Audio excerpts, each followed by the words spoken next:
नमस्कार किसान भाइयों। भिंडी की खेती किस तरीके से की जाए कि अच्छा उत्पादन भी मिले और लागत भी कम आए। तो आज की इस वीडियो में मैं आपको ऐसा तरीका बताने वाला हूं जिसमें कि आप कम लागत में 1 एकड़ भिंडी की खेती कर सकते हैं और 1 एकड़ में 10 से 15 हज़ार रुपये लगा करके 3 से 4 लाख रुपए कमा सकते हैं।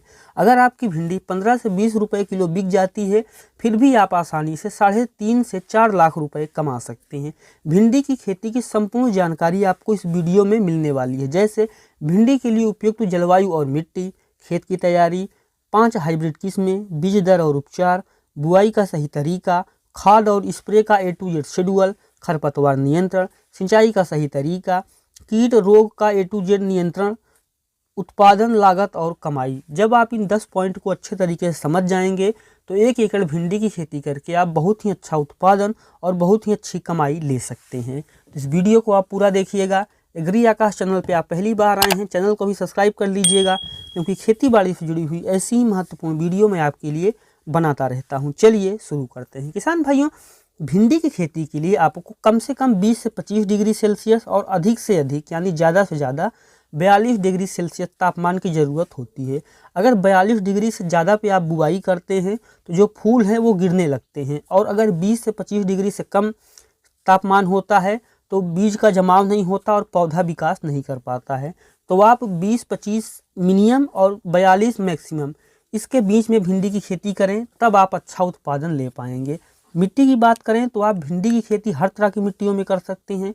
अगर हम सबसे अच्छी मिट्टी की बात करें तो बलुई, रेतीली, दोमट और काली, इन 4 मिट्टियों में आप इसका बहुत ही अच्छा उत्पादन ले सकते हैं। मिट्टी के पीएच मान की बात करें तो 6 से 8 के बीच का अगर मिट्टी का पीएच मान है तब आप बहुत ही अच्छा उत्पादन ले पाएंगे। खेत की तैयारी में सबसे पहले आपको 1 से 2 जुताई करनी चाहिए।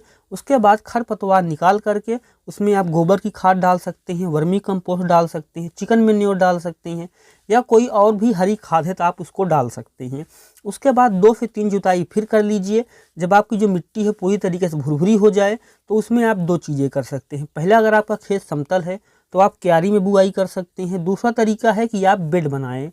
तो अगर आपने बेड बना लिया या फिर क्यारी बना ली, जो आपका खेत है वो बुआई के लिए तैयार हो गया है।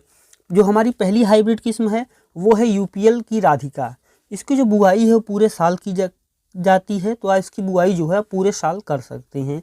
इसके पौधे में 2 से 4 शाखाएं निकलती हैं, फल काफ़ी मुलायम होते हैं। पीला मोजेक और कर्ल वायरस के प्रति जो किस्म है रोग प्रतिरोधी भी होती है।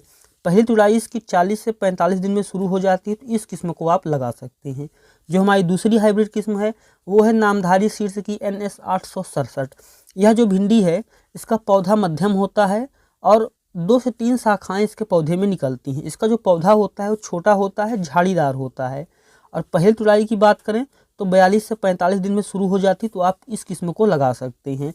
यह किस्म उत्पादन भी ज़्यादा देती है और वायरस के प्रति भी मध्यम रोग प्रतिरोधी होती है।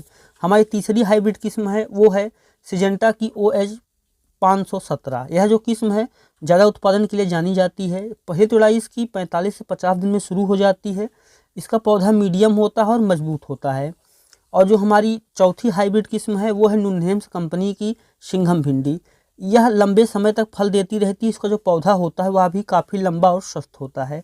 पहली तुड़ाई 42 से 45 दिन में शुरू हो जाती है, तो आप इस किस्म को भी लगा सकते हैं। जो हमारी 5वीं हाइब्रिड किस्म है वो है JKOH कंपनी की 7315। इसकी जो पहली तुड़ाई है वो 45 दिन में शुरू हो जाती है। पीला मोजेक रोग के प्रति जो किस्म है रोग प्रतिरोधी होती है, ज़्यादा शाखाएं निकलती हैं। जो पौधा होता है वो काफ़ी ऊंचा होता है, तो आप इस किस्म को भी लगा सकते हैं। इन 5 किस्मों में से आपको कौन सी किस्म अच्छी लगी वो आप मुझे कमेंट सेक्शन में लिखिएगा। और किसी भी किस्म का चुनाव करने से पहले अपने एरिया का तापमान और मिट्टी का ध्यान रख करके ही आप उन किस्मों का चुनाव करें। गर्मी में अगर आप भिंडी की खेती कर रहे हैं तो आपको 4 से 5 किलो बीज की ज़रूरत होती है, और अगर आप बरसात में कर रहे हैं तो 5 से 6 किलो बीज की ज़रूरत होती है 1 एकड़ में। बुआई से पहले बीज को आप 2 ग्राम कार्बेंडाजिम लीजिए, उसको पानी में घोल लीजिए, और जिस पानी में आपने कार्बेंडाजिम को घोला है उसमें आप 1 किलो बीज को डाल करके 6 घंटे के लिए भिगो दीजिए। 6 घंटे बाद उस बीज को आप निकाल लीजिए, छाया में सुखाइए और उसके बाद फिर बुआई करें। अगर हम बुआई के सही तरीके की बात करें तो गर्मी के लिए जो बुआई है वो आप जनवरी से मार्च तक कर सकते हैं। जनवरी में आप 15 जनवरी के बाद ही बुआई करें, और बरसात के लिए आप जून से जुलाई तक भिंडी की बुआई कर सकते हैं। बुआई के समय आप ध्यान रखें कि लाइन से लाइन की दूरी 45 सेंटीमीटर और पौधे से पौधे की दूरी 15 से 20 सेंटीमीटर रखें। बीज को आप 1 से 2 सेंटीमीटर की गहराई में बोएं, ना इससे ज़्यादा और ना इससे कम। जब आप भिंडी की बुआई करने जा रहे हो तो उस समय आप 1 एकड़ में 30 किलो DAP, 30 किलो यूरिया और 20 किलो पोटाश डाल करके बुआई करें। और बुआई के 10 से 15 दिन बाद जो आपका पौधा है वो धीरे धीरे विकास कर रहा हो तो उस समय किसान भाइयों आपको उसमें 1 किलो NPK 19-19-19 ले आना है, 2 लीटर पानी में मिला करके स्प्रे कर देना है। इससे जो आपका पौधा है वो अच्छे तरीके से विकास करेगा। और इसके बाद जब आप देखें कि बुआई के 25 से 30 दिन बाद जो आपका पौधा है उसमें कहीं कहीं में फूल निकलने शुरू हो रहे हैं, तो अच्छे फूल आए और अच्छे फल बने, उसके लिए आप 1 किलो NPK 05234 ले सकते हैं। उसको 2 लीटर पानी में मिला करके स्प्रे कर सकते हैं। इसका पहला स्प्रे आपको फूल निकलने से पहले और दूसरा जो स्प्रे है वो फल बनते के समय करना चाहिए, ताकि जो फल है उसकी क्वालिटी भी अच्छी हो। और अगर आप फल की क्वालिटी और अच्छी बढ़ाना चाहते हैं, उत्पादन ज़्यादा लेना चाहते हैं, तो फूल बनने के समय आप 13045 ले सकते हैं। 1 किलो NPK इसको लेकर के 2 लीटर पानी में मिला करके अपनी फसल पे स्प्रे कर दीजिए। इन स्प्रे के अलावा बुआई के 30 दिन बाद जब आपका पौधा विकास कर रहा हो, शाखाएं निकल रही हों, तो 30 किलो यूरिया ले लीजिए, उसमें 250 ग्राम सूक्ष्म पोषक तत्व मिला लीजिए। सूक्ष्म पोषक तत्व आप लिक्विड में भी ले सकते हैं और पाउडर में भी ले सकते हैं, आपकी मर्जी। उसको मिला करके आप अपने खेत में डाल दें। और इसके अलावा बुआई के 10 दिन के बाद से हर 10 दिन पे 8 से 10 दिन पे आप फनफूद नाशक का स्प्रे करते रहें, ताकि कोई रोग और समस्या ना लगे। कौन से रोग आते हैं, उसका नियंत्रण कैसे करते हैं, उसके बारे में हम आगे बात करेंगे। खरपतवार नियंत्रण की बात करते हैं। जो पहली निराई गुड़ाई है वो आपको बुआई के 20 दिन के अंदर कर लेनी चाहिए, और जो दूसरी निराई गुड़ाई है वो आपको 40 से 45 दिन के अंदर कर लेनी चाहिए। क्योंकि अगर आप जब फल बन रहे हों और उसमें आपने रोग नियंत्रण नहीं किया है तो जो कीड़े हैं वो आपके फूल पे बैठ सकते हैं और नुकसान हो जाता है। तो आपको 20 दिन पे पहला और 40 से 45 दिन पे दूसरा रोग जो है वो खरपतवार नियंत्रण कर लेना चाहिए। अगर आप हाथ से खरपतवार नहीं निकाल सकते हैं, लेबर की समस्या है, तो आप एक चीज़ कर सकते हैं कि 1 लीटर पेंडीमेथलिन लेकर के 2 लीटर पानी में मिला करके बुआई के 2 दिन पहले या फिर बुआई के 48 घंटे के अंदर आप इसका स्प्रे कर सकते हैं। पेंडीमेथलिन नहीं मिल रही है तो आप एक्लोर ले सकते हैं। इसको आपको 1.5 लीटर लेके आना है और 2 लीटर पानी में मिला करके आपको इसका भी स्प्रे जो है वो कर देना है। रोग नियंत्रण की बात करें उससे पहले हम बात करेंगे सिंचाई की। किसान भाइयों, बुआई के 10 से 15 दिन के अंदर आपको पहली सिंचाई कर देनी चाहिए। उसके अलावा आपको ध्यान देना है कि सिंचाई आप तब करें जब मिट्टी में जो है उसमें नमी खत्म हो रही हो, दरारें पड़ने शुरू हो, उससे पहले ही आपको उसकी सिंचाई जो है वो कर देनी चाहिए। पहली सिंचाई आप 8 से 10 दिन पे करें, उसके बाद आप 8 से 10 दिन के अंतराल पे सिंचाई करते रहें। गर्मी में 6 से 7 दिन और बरसात में बरसात ना हो रही हो तो 8 से 10 दिन के अंतराल पे सिंचाई करें। किसान भाइयों, जिस समय फूल और फल बन रहे हैं उस समय आपको सिंचाई का विशेष ख्याल रखना है। और अब बात करते हैं कीट और रोग नियंत्रण की।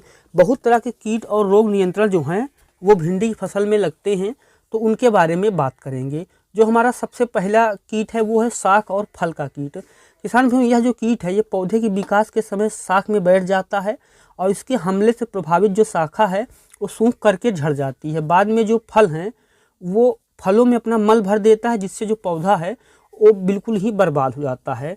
तो उसके लिए आपको क्या करना है, सबसे पहले आपको जो प्रभावित भाग है उसको नष्ट कर देना है। और इनकी जो संख्या है वो ज़्यादा अगर है तो उसमें आपको क्या करना है, उस समय आपको लेना है स्पाइनोसेड 1 ml लेना है और इसको किसान भाइयों आपको 15 लीटर की टंकी में मिला करके अपनी फसल पे स्प्रे करना है, ताकि जो शाख और फल का कीट है जिसको कि फल मक्खी कहा जाता है ये आपके पौधे पे ना अटैक कर पाए। जो हमारा दूसरा प्रमुख कीट है वो है ब्लिस्टर कीट। यह जो कीट है ये पौधे के पत्तों और फलों की जो मुलायम भाग है उनको खाता है। यदि इसका हमला आपको दिख रहा है तो सबसे पहले तो आप बड़े कीड़ों को इकट्ठे कर लें और उसके बाद उनको नष्ट करें। चाहे आप उनको जला सकते हैं या फिर आप मिट्टी में भी दबा सकते हैं। और इसका नियंत्रण करने के लिए आप ले सकते हैं, चाहे आप मैलाथियन ले सकते हैं या फिर आप कार्बिल ले सकते हैं। अगर आप कार्बिल ले रहे हैं तो 1 ग्राम लीजिए, मैलाथियन ले रहे हैं तो 400 ml लीजिए। इसको 2 लीटर पानी में मिला करके अपनी फसल पे स्प्रे करें, ताकि ब्लिस्टर कीट जो है वो आपकी फसल को नुकसान ना पहुंचा पाए। उसके बाद जो प्रमुख रोग इसमें आता है वो है चेपा। चेपा जो है इसके अगर हम आभार की बात करें कि दिखाई कैसा देता है, जो फूल और फल हैं उसमें काले काले दाग आपको दिखाई देते हैं, वहीं होता है चेपा। चेपा का जब हमला होता है तो ये नए पत्तों और फलों पर देखा जा सकता है, यानी जहाँ पे मुलायम भाग होता है यह पौधों का रस चूस लेता है, उनको कमज़ोर कर देता है। एक तरीके से चेपा को जो रस चूसक कीट भी कहा जाता है। गंभीर हमले की स्थिति में, यानी अगर जब आपका पौधा है वो पूरी तरीके से बीमार हो जाता है तो उसके जो पत्ते हैं वो मुड़ जाते हैं, बेढंगे रूप से हो जाते हैं और धीरे धीरे पौधा भी खराब हो जाता है। इसका जो प्रभावित भाग होता है काले रंग की फनफूद जैसा हो जाता है। अगर आपको इसका हमला दिखता है तो तुरंत आप प्रभावित भाग को पहले नष्ट कीजिए। उसके बाद आप डाईमेथोएट ले सकते हैं, उसको आप 300 ml ले लीजिए और 1.5 लीटर पानी में मिला करके अपनी फसल पे स्प्रे कीजिए। अगर 1.5 लीटर पानी में खेत में कम पड़ता है तो आप 2 लीटर ले सकते हैं। ध्यान रखें डाईमेथोएट 300 ml ही आपको लेना है। उसके अलावा जो सबसे प्रमुख रोग लगता है वो है चितकबरा रोग, जिसको कि पीला मोजेक भी कहा जाता है। इसका जब अटैक दिखता है तो सारी पत्तियां जो है पीली पीली धारियाँ होती हैं और पौधा का जो वृद्धि है वो रुक जाता है। तो जब फल पीले दिखने लगे और पौधे पीले दिखने लगे तो आप समझ लीजिए कि जो पीला मोजेक है वो अटैक कर देता है। अगर आपने देखा कि पीला मोजेक जो है उसने आपके पौधे पर अटैक कर दिया तो 80 से 90% जो पैदावार है वो कम हो जाएगी। और ये लगता क्यों है, ये सफ़ेद मक्खी और पत्ते के टिड्डे के कारण फैलता है। इससे बचने के लिए सबसे पहले जो पौधा प्रभावित है उसको आप नष्ट कर दीजिए और रोग नियंत्रण के लिए आप डाईमेथोएट ले सकते हैं 300 ml, 2 लीटर पानी में मिला करके इसको जो आपकी फसल है उस पर स्प्रे कर दीजिए। तो पीला मोजेक अगर शुरुआती लक्षण में है तो चला जाएगा। और उसके बाद का जो प्रभावित रोग है वो है पत्तों पर सफ़ेद धब्बे। यह रोग आपने कई बार देखा होगा।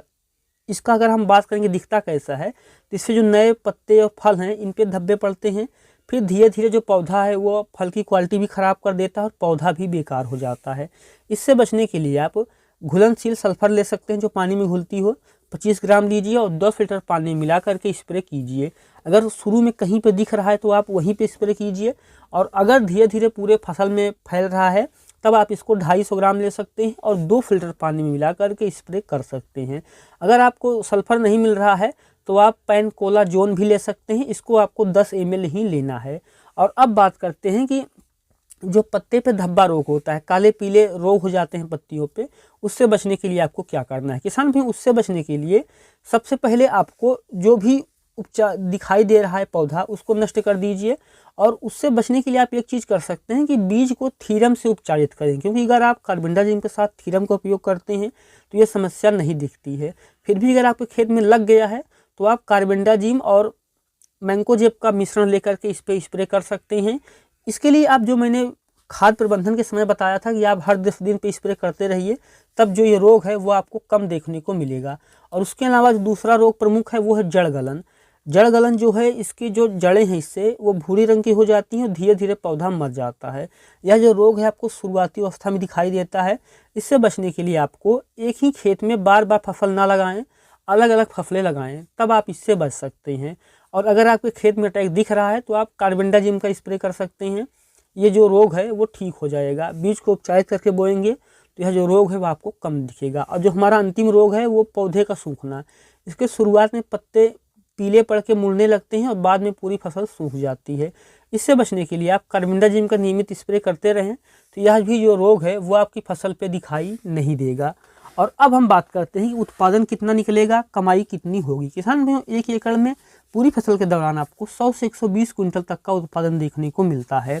और अगर हम कितना कमाई होगी इस पर बात करें, अगर आप 10 रुपये किलो भी बेचते हैं फिर भी आप बहुत ही आसानी से 1 से 1.5 लाख रुपए कमा सकते हैं।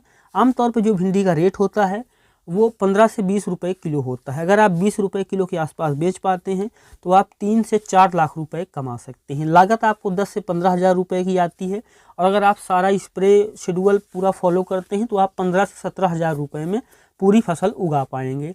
तो ये थी भिंडी की खेती की संपूर्ण जानकारी। वीडियो कैसा लगा आपको कमेंट सेक्शन में ज़रूर लिखिएगा और ऐसे ही वीडियो देखने के लिए हमारे चैनल को सब्सक्राइब कर लीजिएगा। तो मिलते हैं किसी एक और वीडियो में एक नए टॉपिक के साथ। वीडियो देखने के लिए आपका बहुत बहुत धन्यवाद।